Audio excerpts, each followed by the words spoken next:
It was about 5 or 6 weeks ago that Victoria spoke to a group of 600 people at a Rotary Club, and she's going to be giving the same speech to us today. And I saw it, I think a week or so after it hit the web, it started going around, and so I quickly got on the phone and talked with her dad Zane and invited them here. And so we have a very special treat. So Victoria, come on up, do your thing.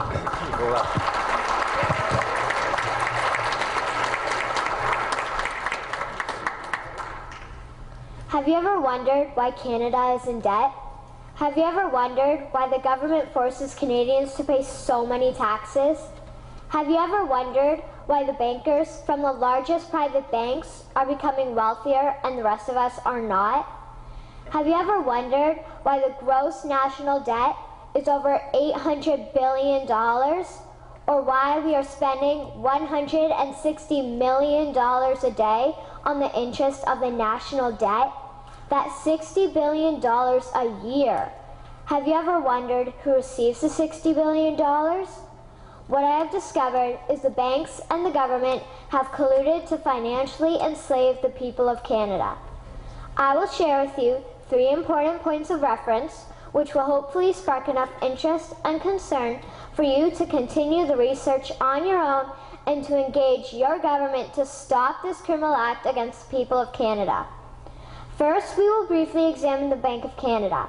Second, we will see how our banking system works today. And lastly, I will offer a viable solution that we can petition our government to implement. A very little known figure in Canadian history is J.L. Grattan McGeer. He was a lawyer, Member of Parliament, and Mayor of Vancouver. His contribution to Canada is probably the greatest in our history. He championed the creation of the National Bank of Canada, whose sole purpose is to create and manage Canada's money. It was formed on July 3, 1934, and owned by all Canadians. Until the 1970s, because of the Bank of Canada, Canada's national debt was held at a constant, manageable level, until the government decided to implement what we now have as our modern-day banking system that is robbing the Canadian people. So how are they robbing us? Allow me to explain how our private banks and government work today. First, the Canadian government borrows money from the private banks. They then lend the debt-based money to Canada with compounded interest. The government then continues to increase taxation of Canadians year after year in order to pay back the interest on the exponentially growing national debt. What results is inflation, less real money for Canadians to spend into our economy, and the real money being used to pad the pockets of the banks. Also, the government gave the banks the ability to loan out money that doesn't exist in the form of loans. When a bank gives you a mortgage, which literally means a death pledge, or a loan, they don't actually give you money.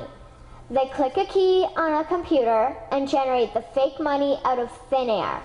They don't actually have it in their bank vaults. Presently, the banks only have $4 billion on reserve, but they have loaned out over $1.5 trillion.